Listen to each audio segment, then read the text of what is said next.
अस्सलाम वालेकुम all the students and viewers, आपको वेलकम करते हैं सुप्रीम कोचिंग चैनल पे। आज हमारे इंटर में एक मेन टॉपिक है जिसके बारे में वीडियो बनाने जा रहा हूँ, वो है नाइट्रिक एसिड।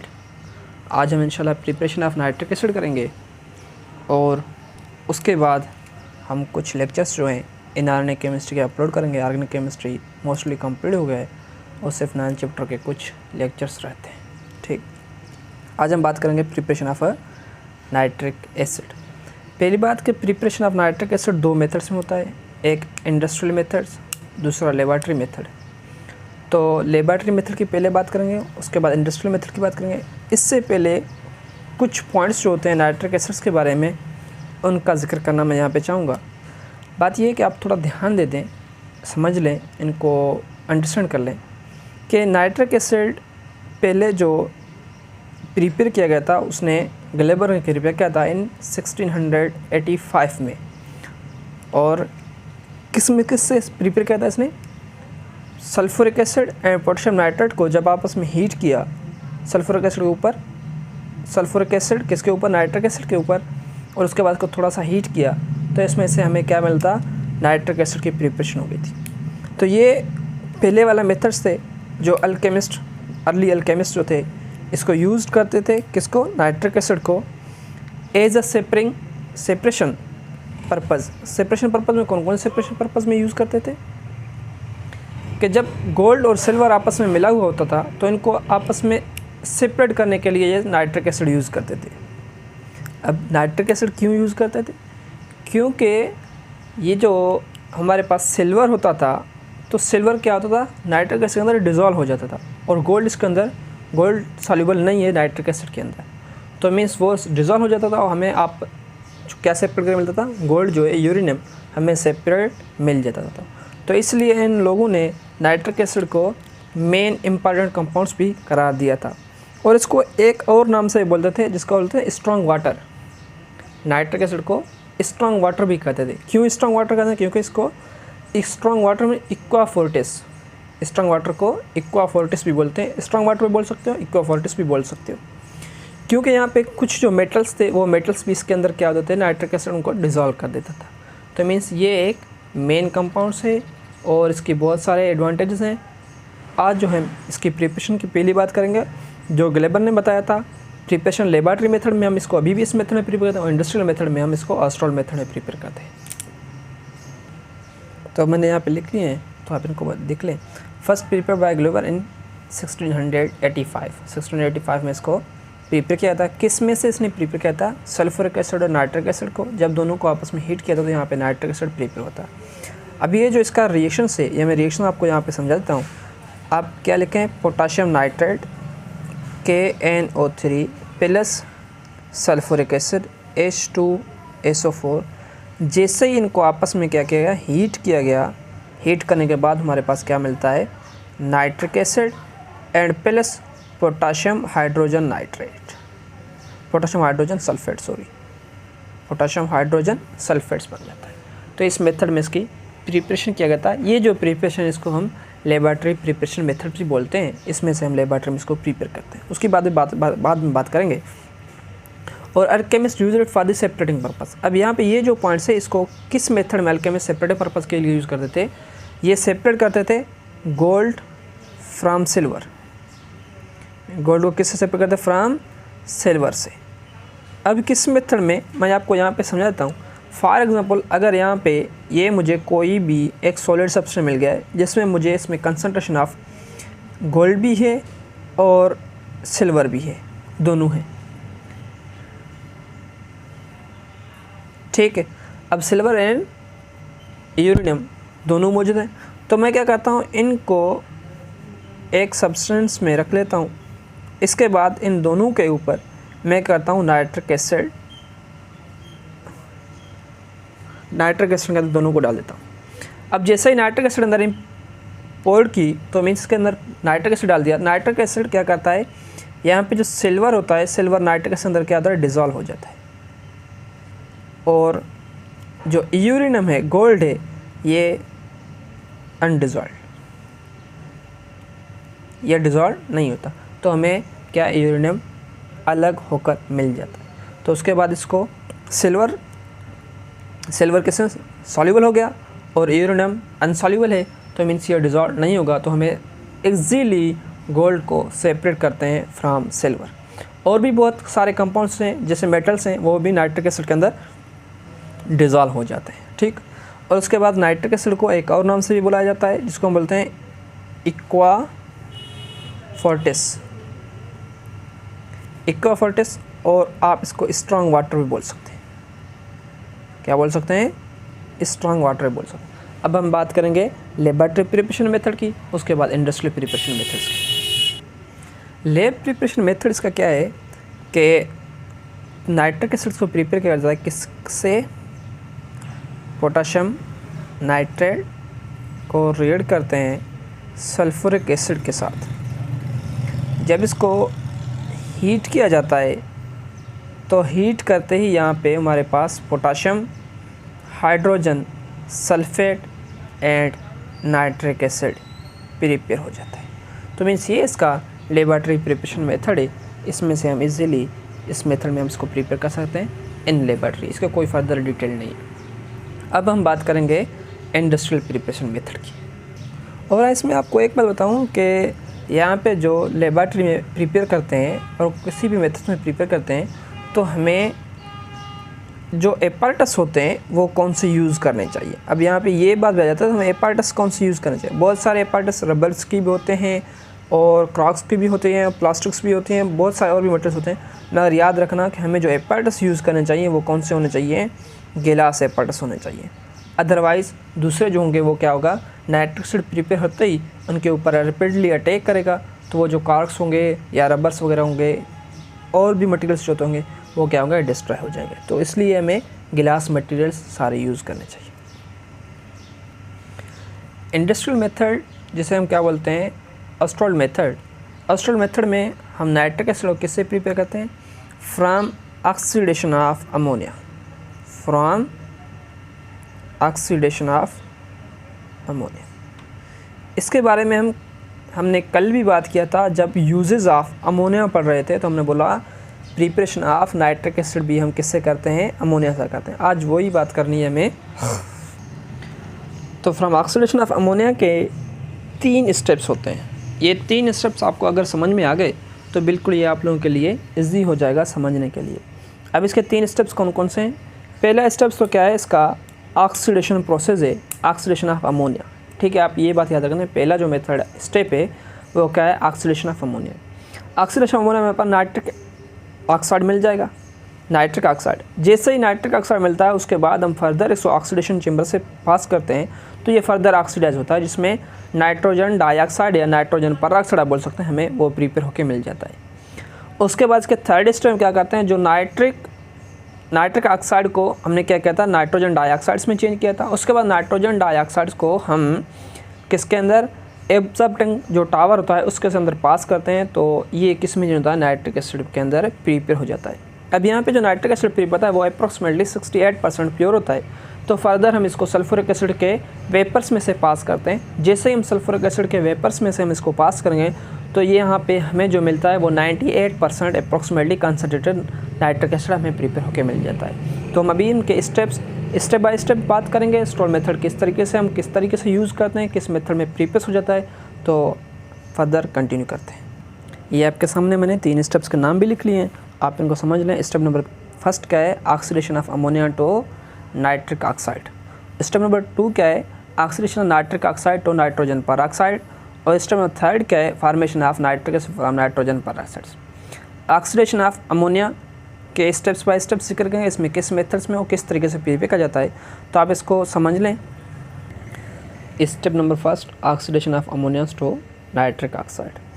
अब यहाँ पे आप बात समझ लें कि अमोनिया जब हम इसको ऑक्सीडेशन से पास करते हैं, ये बात भी याद रखने की है कि यहाँ पे जो मेथड होता है वो क्या होता है? रिवर्सिबल प्रोसेस होता है। Reversible in presence of platinum catalyst at 600 degree centigrade temperature. तो यहाँ पे हमारे पास जो मिलता है वो क्या मिलता है? Nitric oxide and plus water मिलता है। अब दूसरी बात यहाँ पे जैसे में वाटर मिलता है तो और ये जो मेथड होता है वो क्या होता है? एक्सोथर्मिक प्रोसेस होता है। यहाँ पे अप्रोक्सीमेटली 24.8 किलो कैलोरीज पर मोल एनर्जी रिलीज होता है। और यहाँ पे ये मेथड क्या है, एक्सोथर्मिक है। तो एक्सोथर्मिक रिएक्शंस जो भी होते हैं, यहाँ पे एक बात और भी मैं लिखूँ कि एक्सोथर्मिक रिएक्शन है, एक्सोथर्मिक रिएक्शंस। आपने ये बात भी पढ़ लिया होगा पहले कि एक्सोथर्मिक रिएक्शंस जो होते हैं इसमें टेम्परेचर खुद ब खुद इंक्रीज़ होता जाता है। अगर टेम्परेचर इंक्रीज होता है तो रिएक्शन फॉरवर्ड नहीं होगा, रिएक्शन बैकवर्ड आ जाएगा। तो हमें क्या करना है, इसके रिएक्शन टेम्परेचर को क्या करना है, कम करना चाहिए। तो इस एक्सोथर्मिक रिएक्शंस की वजह से हम टेम्परेचर को लोअर करते हैं, कहाँ तक, till two 150 degree centigrade temperature तक। पहले कितना था, 600, अब हम इसको 150 डिग्री सेंटीग्रेड टेम्परेचर तक इसको टेम्परेचर को रिड्यूस करते हैं, जैसे ही हमारा रिएक्शन जो है फर्दर कंटिन्यू हो। जैसे हमने 150 डिग्री सेंटीग्रेड टेम्परेचर कम किया तो स्टेप नंबर सेकंड स्पॉन्टेनियसली खुद हो जाएगा। स्टेप नंबर सेकंड क्या है, यहाँ पे स्टेप नंबर सेकंड जो है oxidation of nitric oxides. Oxidation of nitric oxide means NO further oxidise change into nitrogen peroxides. तो यहाँ पे क्या बन गया, नाइट्रोजन परऑक्साइड। और यहाँ पे टेम्परेचर हमने रिड्यूस किया था 150, तो फर्दर हमने इसको कूलर टावर में पास करके इस टेम्परेचर को कहाँ तक रिड्यूस किया था, 50 डिग्री सेंटीग्रेड टेम्परेचर पर रिड्यूस किया था। जैसे हमने ऑक्सीडेशन ऑफ नाइट्रिक ऑक्साइड हो गया नाइट्रोजन परऑक्साइड में, तो एट ए टाइम हमारे पास जो फॉर्मेशन ऑफ थर्ड स्टेप्स आ जाता है, फॉर्मेशन ऑफ नाइट्रिक एसिड। उसमें चलते हैं, स्टेप नंबर थर्ड हमारे पास क्या है। ये जो हमारे पास पहले 2 स्टेप्स थे, ये 2 स्टेप अगर हम डायग्राम में देखेंगे तो ये ऑक्सीडेशन चेंबर्स में होते हैं। ये ऑक्सीडाइजिंग चेंबर्स जो होता है इसमें होते हैं। और ये जो पहला जो ऑक्सीडाइजिंग चेंबर है, इसमें हम क्या बोलते हैं, इसको ऑक्सीडाइजिंग चेंबर बोलते हैं, कन्वर्टर भी बोलते हैं, और इसको कैटालिटिक चेंबर्स भी बोलते हैं। आप इसको कैटालिटिक चेंबर लिख लें। ये फर्स्ट जो है उसके क्या बनता है, कैटालिटिक चेंबर, और सेकंड जो ऑक्सीडेशन चेंबर में। अभी जो थर्ड है, फॉर्मेशन ऑफ नाइट्रिक एसिड, ये होता है एब्जॉर्बिंग टावर के अंदर। फॉर्मेशन ऑफ नाइट्रिक एसिड कहाँ पे होता है, मैंने बताया था, एब्जॉर्बिंग टावर में होता है। एब्जॉर्बिंग टावर में क्या होता है, वाटर होता है। तो वाटर के वेपर्स जैसे ही हमें नाइट्रिक ऑक्साइड के ऊपर पास करेंगे तो ये किसके साथ रिएक्ट करना, नाइट्रिक ऑक्साइड के साथ। यहाँ पे हमारे पास मिलता है नाइट्रिक एसिड। नाइट्रोजन परऑक्साइड के साथ रिएक्ट करेंगे तो हमारे पास क्या मिल जाएगा, वाटर के साथ रिएक्ट करेगा तो हमें नाइट्रिक एसिड, और nitric acid and nitric oxide. Nitric oxide for further formation of nitric acid का यूज़ किया जाता है। और यहाँ पे हमारा जो ये रिएक्शन था, ये मेथड था, यहाँ पर कंप्लीट हो जाता है। तो उसके बाद अब बात यहाँ पे नहीं रुकती, क्योंकि यहाँ पे जो नाइट्रिक एसिड हमारे पास मिलता है ये डाइल्यूट फॉर्म में होता है, वेरी डाइल्यूट फॉर्म में। तो हम क्या करते हैं, further nitric oxide nitrogen peroxide जो है इसको टावर के अंदर पास करते हैं। जैसे ही वो वाटर के साथ रिएक्ट करता है तो उसकी कंसनट्रेशन इंक्रीज़ होता जाता है। जैसे ही कंसनट्रेशन इंक्रीज़ होता है, यहाँ पे जो हमारे पास मिलता है अप्रॉक्सीमेटली 68 to 70% में कंसनट्रेटेड मिलता है। ठीक है, अभी यहाँ पे हमारे कंसनट्रेट जो है वो प्योर नहीं मिलता, तो फर्दर हम इसको किसके ऊपर पास करते हैं, सल्फ्यूरिक एसिड के टावर के अंदर। सल्फ्यूरिक एसिड टावर के अंदर पास करते हैं, हमारे पास जो मिलता है वो 98% कंसनट्रेटेड मिलता है। ठीक है, यहीं पे बात यहाँ पे रुक जाता है, हमारे पास नाइट्रिक एसिड प्रिपरेशन हो गई। अब कुछ बातें जो हैं वो मैं आपको बताना चाहता हूँ कि कौन कौन से स्टेप्स किस तरीके से होंगे, आपको किस तरीके से याद करने चाहिए, वो पॉइंट किस तरीके से लिखने चाहिए।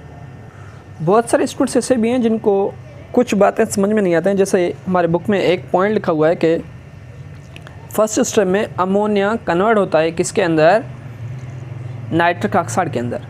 अमोनिया कन्वर्ट होता है नाइट्रिक ऑक्साइड के अंदर कितने परसेंट, अप्रॉक्सीमेटली 94 to 95%। अब इसका मतलब क्या है कि यहाँ पे जो अमोनिया है ना, ये 95% कंज्यूम हो जाता है किसके अंदर, नाइट्रिक ऑक्साइड्स के अंदर। ठीक है, और स्टेप नंबर सेकंड जो ऑक्सीडेशन ऑफ नाइट्रोजन ऑक्साइड से, तो ये फर्दर टोटली कंज्यूम्स हो जाता है इसी मेथड में। यहाँ पे ये जो अमोनिया यहाँ पे कंज्यूम हो जाता है, मैं यहाँ पे लिख भी लेता हूँ जिससे आप लोगों को समझ में आ जाए। तो 95% यहाँ पे ये कंज्यूम हो जाता है। 95% कंज्यूम होना, 95% कब कंज्यूम होगा, अगर टेम्परेचर को हम डिक्रीज़ नहीं करें, 600 रिमेनिंग देते हैं, तो याद रखना कि ये रिएक्शंस फॉरवर्ड नहीं जाएगा, ये रिएक्शंस कहाँ से चला जाएगा, बैकवर्ड पे। क्यों, क्योंकि ये एक्सोथर्मिक है। एक्सोथर्मिक फेवर किसको, लोअर टेम्परेचर करते हैं फर्दर प्रोसीड आगे फार्मेशन, प्रोडक्ट फार्मेशन के लिए। जैसे हमने टेम्परेचर रिड्यूस किया तो अमोनिया फर्दर ऑक्सीडाइज होकर नाइट्रोजन परऑक्साइड में चेंज होता है। तो 95% अमोनिया हम इस मेथड में कंज्यूम कर लेते हैं, जैसे हमारे नाइट्रिक ऑक्साइड प्रिपेयर होता है। उसके बाद हम नाइट्रिक ऑक्साइड जो प्रिपेयर हो जाता है तो हम ऑक्सीडेशन ऑफ नाइट्रिक ऑक्साइड करते हैं।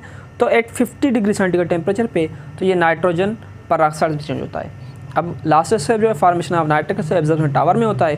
तो ये भी मेथड आप लोगों के लिए बिल्कुल ईजी हो गया, ये भी यहीं तक ख़त्म करते हैं और अभी जो बुक के पॉइंट्स रहते हैं वो मैं आपको समझा देता हूँ।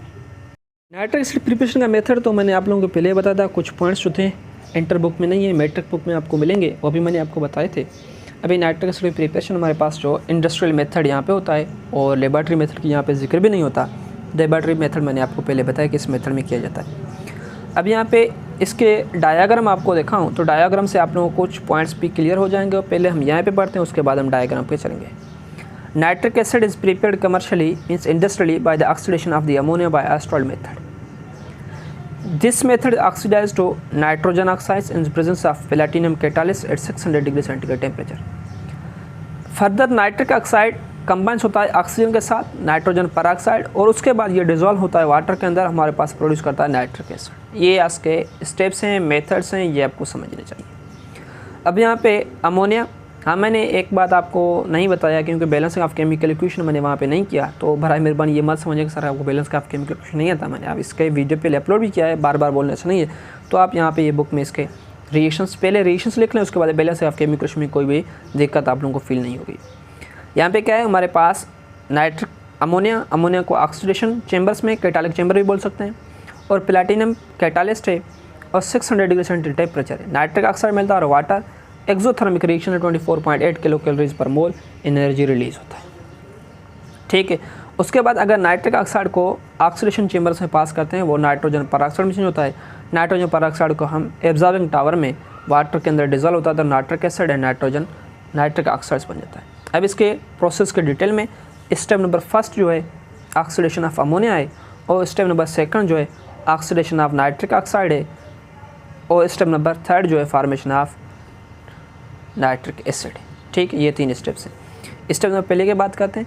इसमें ये बात भी कुछ जो पॉइंट्स हैं मैंने मिस किए हैं, आपको वो भी याद रखने चाहिए। इसमें एक पार्ट वॉल्यूम्स ऑफ अमोनिया, अगर वॉल्यूम की बात करें 1:8 होता है, mix with 8 part of the volumes of air, means air किस में होता है, एक्सेस में होता है। The mixer allow to enter the converter या catalytic chamber which contents platinum gauze heated to the temperature 600 degree centigrade. Temperature 600 degree centigrade होता है और temperatures then maintain the exothermic reactions oxidation of ammonia. Oxidation of ammonia किस method होता है, यहाँ पे मैं लिख भी लेता हूँ, ammonia plus oxygen change into the nitric oxides. यहाँ पे 95% मैंने देखा इंटर में 95% और मैट्रिक में आपको 96% मिल जाएगा। यही मेथड होता है। 95 to 96% of ammonia oxidized to nitrogen oxides. The gas from the converter are led by iron pipe which pass through the boiler. Steams is produced by the absorbing heat from the gas and temperature lower to 150. Temperature को हम lower करते हैं 150 degree से। और जो हमारे पास nitric oxide मिलता है वो नाइट्रिक ऑक्साइड कहाँ से, आयरन पाइप के ज़रिए फर्दर प्रोसीड करते हैं। अब यहाँ पे oxidation of nitric oxides oxidation chamber में चला जाता है तो नाइट्रोजन परऑक्साइड में चेंज होता है। जैसे नाइट्रोजन परऑक्साइड में हमारे टेम्परेचर्स लोअर करते हैं 50 डिग्री सेंटीग्रेड टेम्परेचर पर। उसके बाद formation of nitric acid, nitrogen peroxides gas जो है from the oxidation chamber allow to enter the absorbing tower.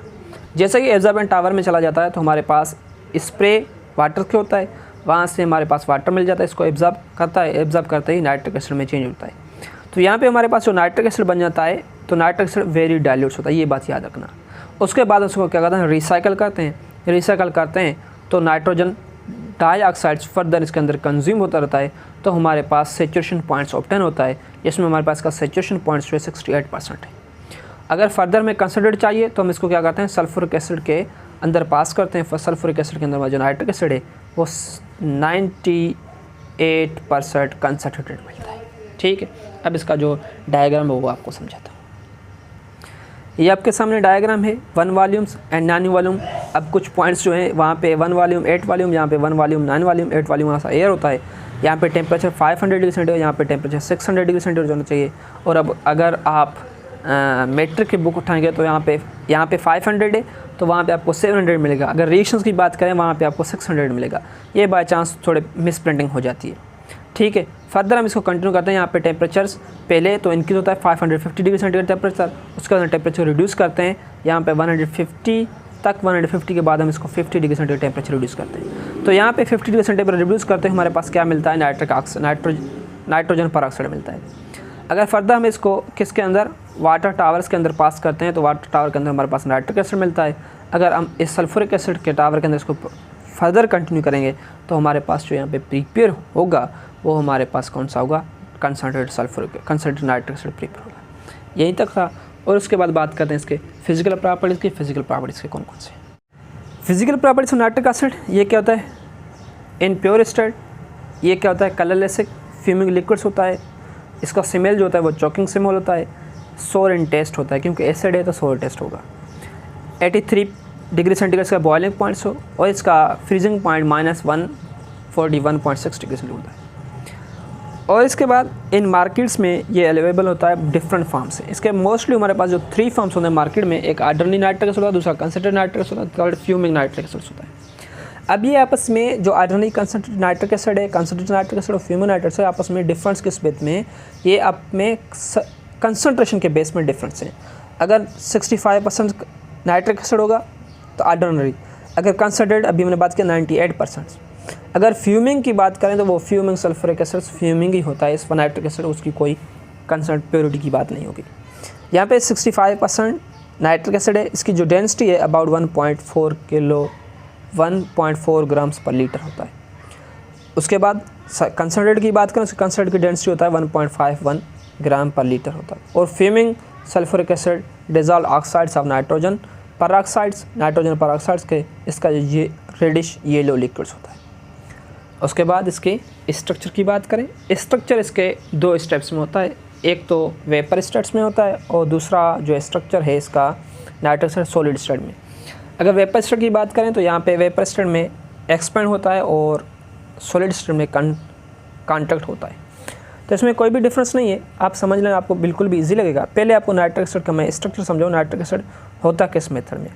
यहाँ पे इसके पास क्या होता है, हाइड्रोजन्स, ऑक्सीजन्स, नाइट्रोजन्स और डबल बॉन्ड विथ ऑक्सीजन, और यहाँ पे भी डबल बॉन्ड विथ ऑक्सीजन। ये इसका मेन स्ट्रक्चर होता है। क्यों? क्योंकि इसके पास 2 लोन पेयर ऑफ इलेक्ट्रॉन्स होते हैं, इसके बाद भी वो नाइट्रोजन अपना 1 लोन पेयर ऑफ इलेक्ट्रॉन यहाँ पे डोनेट करता है कोऑर्डिनेट कोवेलेंट बॉन्ड बनाने के लिए। अब यहाँ पे कोई भी डिफरेंस की बात नहीं है, क्योंकि यहाँ पे ऑक्सीजन नाइट्रोजन तो ऑक्सीजन है, नाइट्रोजन और ऑक्सीजन यहाँ पे जो बॉन्ड डिस्टेंस है वो 1.22 एंगस्ट्रॉम्स होता है। मीन्स यहाँ पे भी और यहाँ पे भी। अगर इस साइड की बात करें डिस्टेंस कौन सा, यहाँ पे ये जो एंगल्स होता है वो 90 डिग्री सेंटीग्रेड 90 डिग्री होता है। और मेन बात, एक थोड़ा सा बात याद रखना, क्योंकि यहाँ पे ये जो है ये रिपल्जन बहुत होगा, क्योंकि इसके पास भी लोन पेयर्स होते हैं, इसके पास भी लोन पेयर आपस में कहते हैं रिपेल करते हैं, वो थोड़ा सेपरेट हो जाते हैं। यहाँ पे जो होता है 130 डिग्री सेपरेशन होती है। और फर्दर यहाँ पे बात करें तो यहाँ पे 115 और यहाँ पे 115 होता है। तो हाइड्रोजन और ऑक्सीजन का नाइट्रोजन के साथ जो बॉन्ड होता है वो क्या होता है, बॉन्ड एंगल जो होता है वो 90 डिग्री की होती है। यही बात था वेपर स्टेट के लिए। और उसके बाद इसके सॉलिड स्टेट की बात करें तो सॉलिड स्टेट में थोड़ा सा डिफरेंस होता है। फिर मैं यहाँ पे आप लोगों को समझा देता हूँ। सॉलिड स्टेट में ये जो डिस्टेंस है यहाँ पे, ये तो वेपर स्टेट का था, सॉलिड स्टेट का मैं यहाँ पे बात करता हूँ। ये 1.24 एंगस्ट्रॉम होता है। और यहाँ पे जो ये जो बॉन्ड एंगल जो था, यहाँ पे बॉन्ड एंगल 112.5 डिग्री होता है। और ये जो ऑक्सीजन और ऑक्सीजन नाइट्रोजन के बीच में जो बॉन्ड एंगल होता है वो 135 डिग्री होता है। और यहाँ पे ये सेम एंगल, यहाँ पे अगर इसकी बात करें तो ये इस मेथड में होता है, सॉरी मैंने ये डायरेक्ट लिखा, तो ये इस मेथड में यहाँ पे इसका बॉन्ड एंगल फिर भी 90 डिग्री होता है और 112 यहाँ पे भी होता है। यही बात थी इसके लिए, और इसमें कोई भी और फर्दर नहीं है। और इसकी बात करें तो केमिकल प्रॉपर्टीज़ के वो नेक्स्ट लेक्चर में। आज का लेक्चर हम यहीं पे रुकते हैं। थैंक यू, अल्लाह हाफ़िज़। और जिसने हमारा चैनल अभी तक सब्सक्राइब नहीं किया तो हमारे चैनल को सब्सक्राइब करें। इंशाल्लाह हम आपको 9th matric first inter syntax से रिलेटेड जो भी प्रॉब्लम्स पॉइंट्स होंगे, सिंटैक्स का रीडिंग ही और उसके बाद उसके समझाना सारा आपको कंप्लीट करेंगे। थैंक यू, अल्लाह हाफ़िज़।